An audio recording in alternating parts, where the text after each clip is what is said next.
सावली साथी आहे गूढ काही सारे भासे आता अनाकलनिया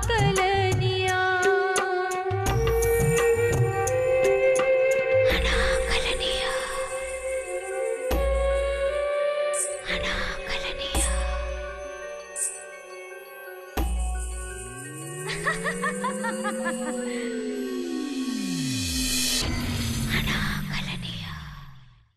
मी कधीपासून तुम्हाला सांगायचा प्रयत्न करतोय की या प्रकरणाशी माझा काहीही संबंध नाही, पण तुम्हाला ते पटतच नाहीये. कसं पटलं? प्रभाकर राणांच्या ऍक्सिडेंटची बातमी तुमच्यापर्यंत पोहोचली, त्या कारवाल्याला आम्ही पकडलं, ही बातमी आम्ही इथे पोहोचायच्या आधी तुमच्यापर्यंत पोहोचली. मी तुझी गावाबाहेर जाण्याची सोय करून देते. तुला दुसरं काही व्यवसाय शिकायचा असेल तर तीही व्यवस्था मी करते. खरंच? तुला या धंद्यातून मी बाहेर काढते. तुझ्या आईची एकतरी इच्छा पूर्ण होईल. तुम्हाला फक्त तुला जितकं माहिती आहे ते सगळं सांग.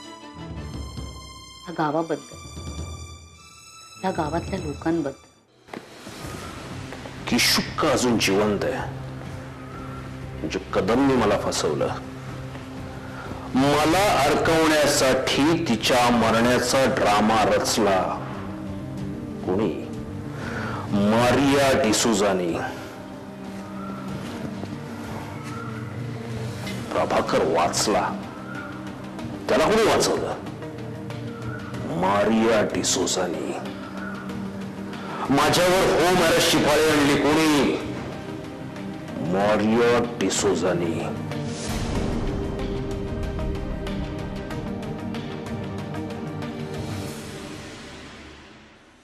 या मारिया डिसूझाचं गावातून जाणं, जगातून जाणं गरजेचं आहे.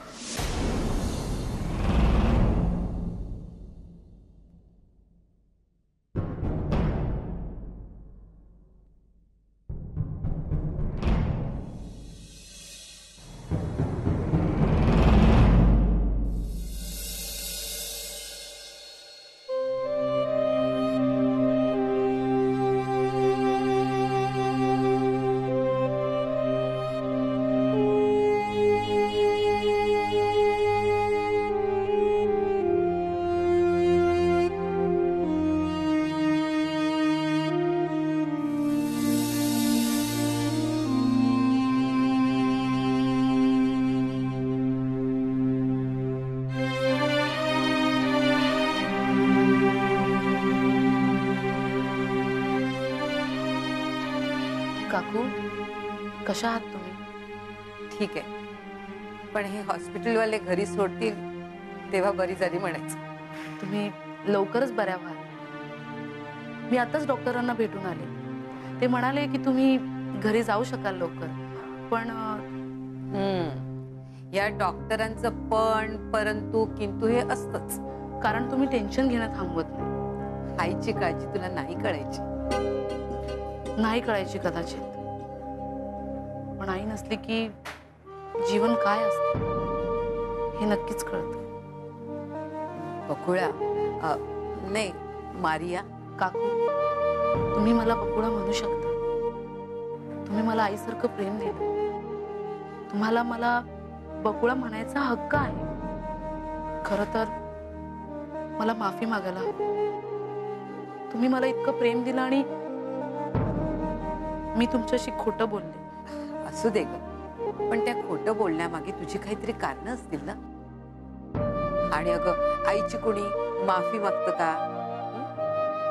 काकू, तुमच्या मनावरचे दडपण कमी करा. काय खुपतंय तुम्हाला? इतर कुणाला सांगता येत नाही तर मला सांगा.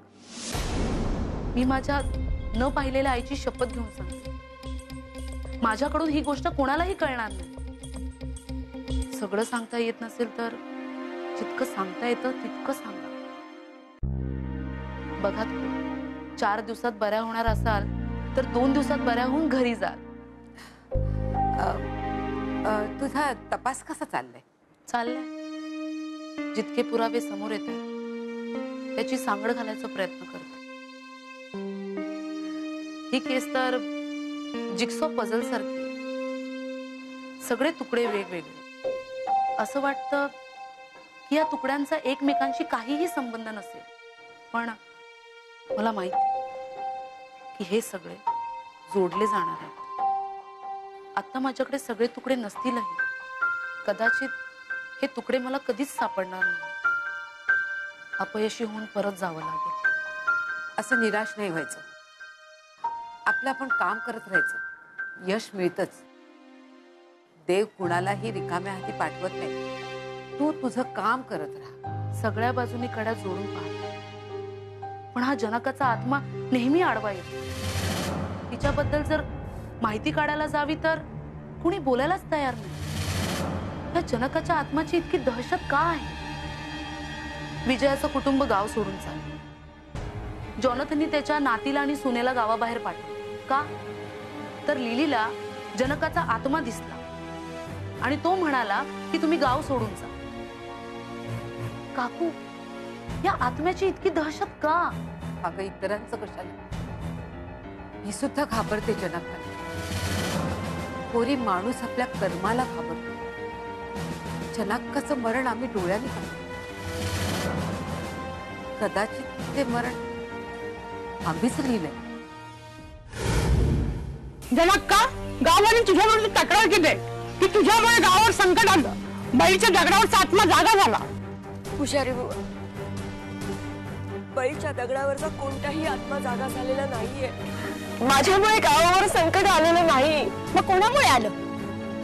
आम्ही चालले की आमच्यावर संकट. हा, माझा सागर हिच्यामुळे पोरका झाला आणि माझं कुंकू गमावलं मी.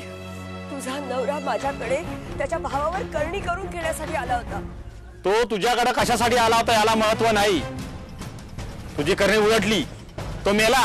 मी केलेली करणी उलटलेली नाही. मग गाव सोडून का पळालीस तू? गाव संकटात होतं आणि तू वर कोरलेच्या किल्ल्यात जाऊन राहिलीस.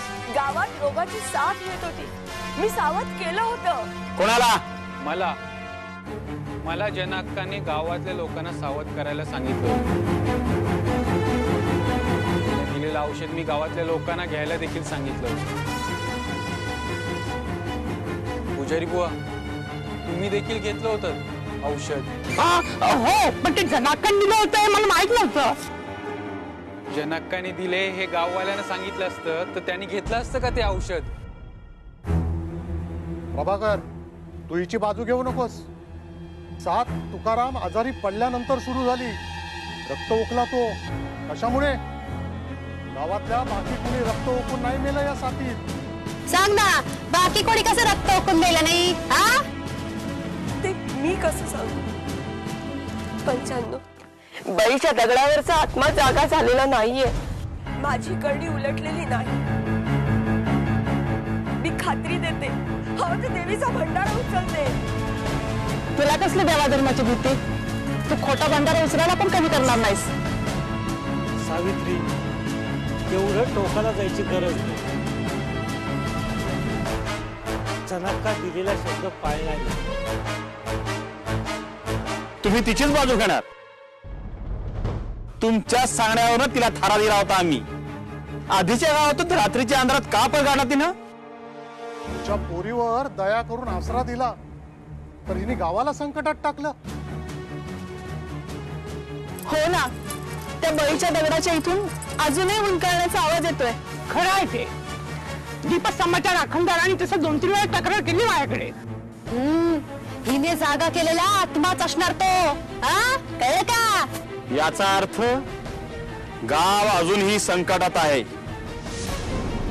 हे बघा जॉनथन, मला काही बघायला सांगू नका. हिचं काय करायचं ते सांगा. आपण जनकाला गावातून निघून जायला सांगूया. निघून जायला? त्याने तो आत्मा शांत होणार आहे? आत्मा बळी दिल्याशिवाय शांत कसं होईल? सावित्री, बरोबर आहे सावित्रीचं. बळी तर द्यावाच लागेल. बळी दिल्याशिवाय आत्मा कसा शांत होणार? मला मान्य नाही. बळी देणं चूक आहे. हे असं उठल्या सुटल्या बळी द्यायला लागलो तर?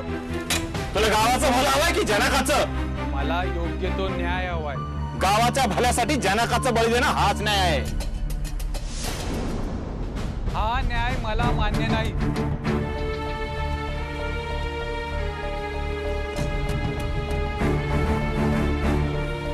मंडळी, बळीच्या दगडावरच्या जागा झालेल्या आत्म्याला शांत करण्यासाठी तिथे बळी देणं हाच न्याय आहे. हे तुम्हाला मान्य आहे की नाही? अगदी बरोबर आहे. हिचाच बळी द्या की त्याला. मला वाटतं आपण असा अतिरेकी विचार करणं. मुरली काका, तुम्ही गावाच्या बाजूने आहात की नाही ते सांगा. हे बघा, मी नेहमीच गावाच्या बरोबर असतो, पण जनका, तू जागा केलेल्या आत्म्याला शांत करण्यासाठी तुला बळी जावंच लागेल. गाववाल्यानं मी खात्री देते, बळीच्या दगडावरचा कुठलाही आत्मा जागा झालेला नाहीये.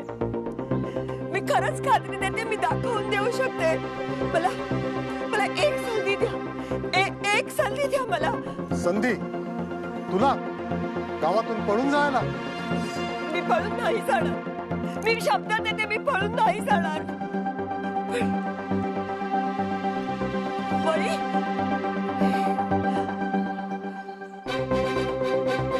जोनाथन, तुझ्या जनका, गावाच्या भल्याचा प्रश्न आहे. बळी दिला जाणार हे नक्की. आता बळी तुझा द्यायचा आहे की तुझ्या मुलीचा हे तू ठरव.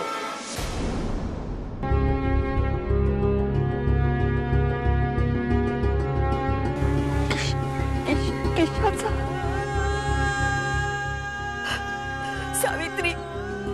सावित्री प्रभाकर असताना त्यांनी हा न्याय कधीच मान्य केला नसता. सावित्री, बोल काहीतरी. अगं बोल, तुझ्या घरातही लेक आहे. अगं किशाचा बहीण. बोल जनका, तू की तुझी किशा?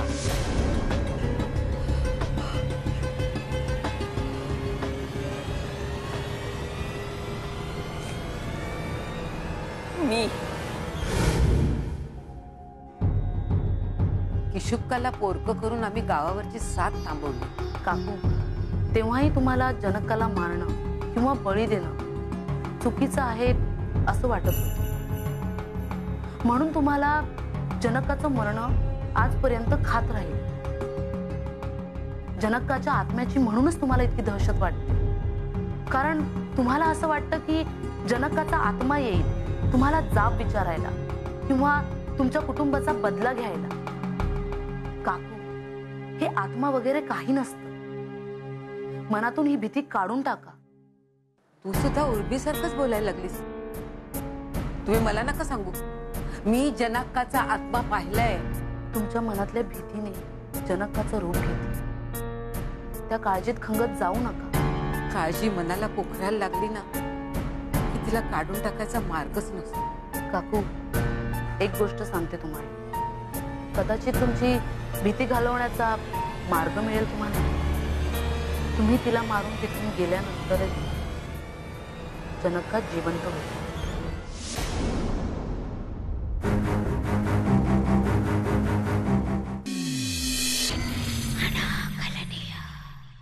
ती तुमच्या दगडाने नाही मिळाली. काय? हो. त्यानंतर किशुका जाऊन तिला भेटली होती. जनकाशी ती बोलली. खरं सांगतेस ना? 100%. मात्र नंतर ती कशी मिळाली हे कोड. होरी, तू माझ्या डोक्यावर किती मोठं ओझं उतरवलंयस माहिती.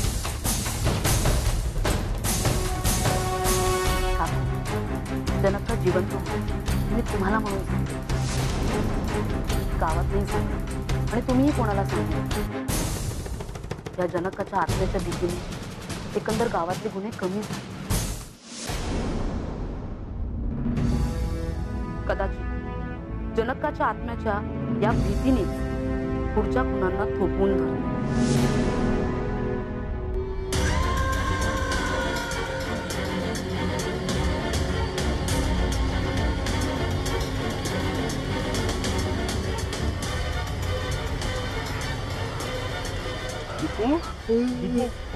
काय काय झालं? हा काय मारलं मारलं मारलं मारलं काय झालं? का रडतो का? मला नाही जायचं. नाही जायचं? कुठे कुठे नाही जायचं? मला नाही तिथे तिथे दूर मला नाही. कोण नेतो तुला दूर दूर? विजया विजया तिथे दूर. विजया तुला मुंबईला नेते? मुंबईला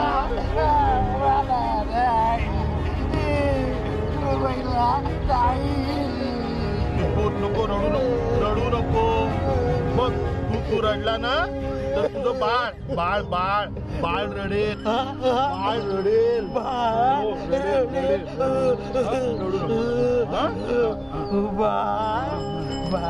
पोलीस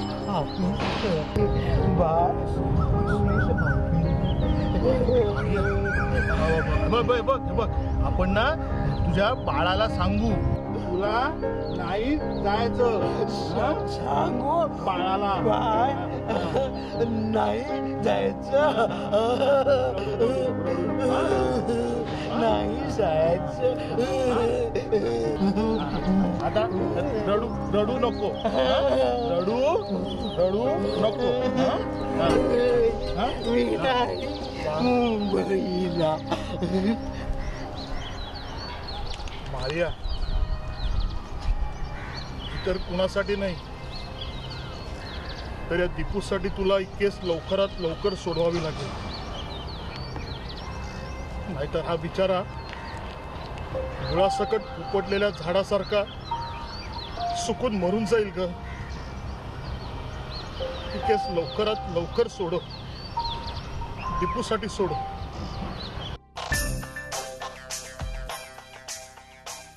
मॅडम, जोनाथनचे कॉल रेकॉर्ड्स, त्याचे बहुतेक फोन फॅक्टरीतील लोकांना आणि त्याच्या सेक्रेटरीला केलेले आहेत. त्याचा सेक्रेटरी वसंत सावंत, वसंतचे रेकॉर्ड काढण्याची व्यवस्था करा. हो मॅडम. जॉनथनवर नजर ठेवण्याची ड्युटी आपण लोखंडेला दिली होती. हो मॅडम. त्याला सांगा अलर्ट राहा. स्वतःच्या स्वार्थासाठी जॉनथन कोणाचाही बळी घेऊ शकतो. ठीक आहे मॅडम. सावित्री काकूंनी जोनाथन बद्दल काही सांगितलं का मॅडम? फार नाही, किमान इतकं तरी कळलंय की जनकाचा आत्मा गाववाल्यांच्या मागे का लागलाय. का लागले?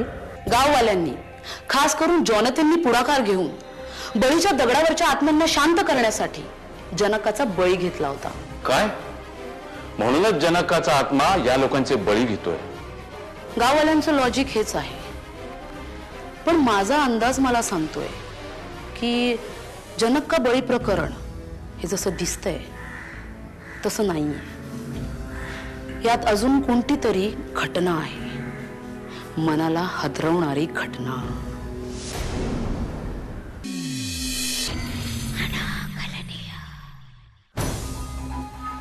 नाही, मला नाही जायचं मुंबईला. मला नाही जायचं मुंबईला.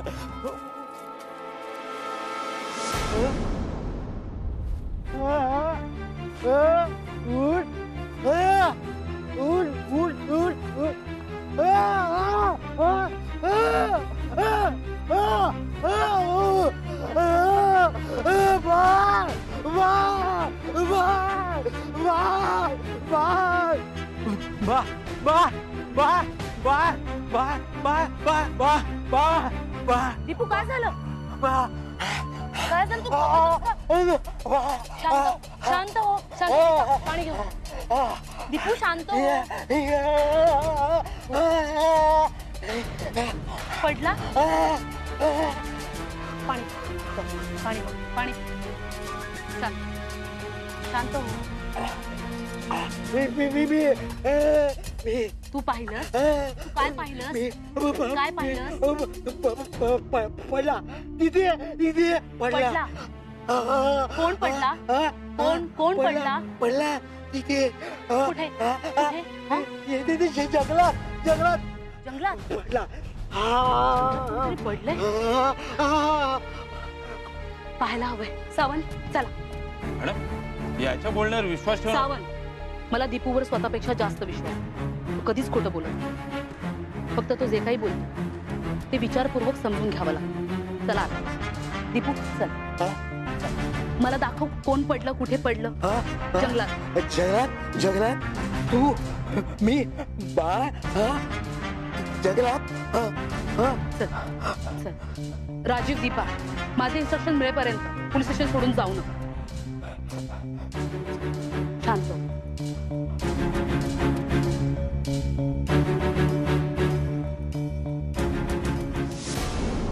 पडला पडला हा हा तिथे तिथे सांभाळून चल सांभाळ.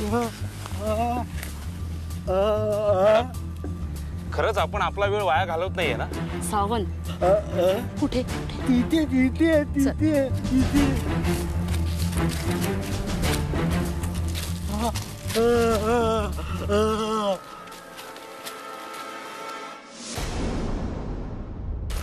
प्रताप मेलाय की जिवंत आहे. कुंकू किशुक्का किशुकाचं खोलीतून बाहेर पडणं शक्य नाही. मग जनक्का जनक्काने फोन केलाय प्रतापचा. सावंत तपास पूर्ण होईपर्यंत कुठलाही निष्कर्ष लावू नये. जनकाला प्रतापला मारण्याची गरज का निर्माण झाली त्याचं कारण त्याच्या भूतकाळात आहे. असा भूतकाळ जो आता वर्तमान बनून आलाय.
गावात रोगाची साथ येते त्यांनी माणसं मरतात आणि ती साथ गावात आणल्याचा आळ जनकावर लागतो आणि मग जनकाचा बळी दिला जातो. रोगाची साथ आणल्याचा आळ